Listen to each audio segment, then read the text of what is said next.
आज आपण एक खूप छान अगदी आरोग्यदायी चटणी बनवणार आहोत। त्याच्यासाठी मी एक ही छोटी वाटी जवस घेतलेला आहे। कढई गरम करायला ठेवलेली आहे।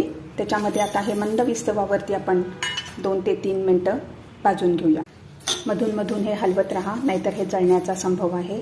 त्यानंतर त्याच वाटीने आपण तीळ घेतलेले आहेत अर्धा वाटी आणि पाव वाटी आपण भाजलेले शेंगदाणे घेतले। जवस चांगलं गरम झालं आहे, आता हे काढून घेऊया। आता आपण तीळ पण थोडेसे भाजून घेऊया, फार भाजायचे नाहीये।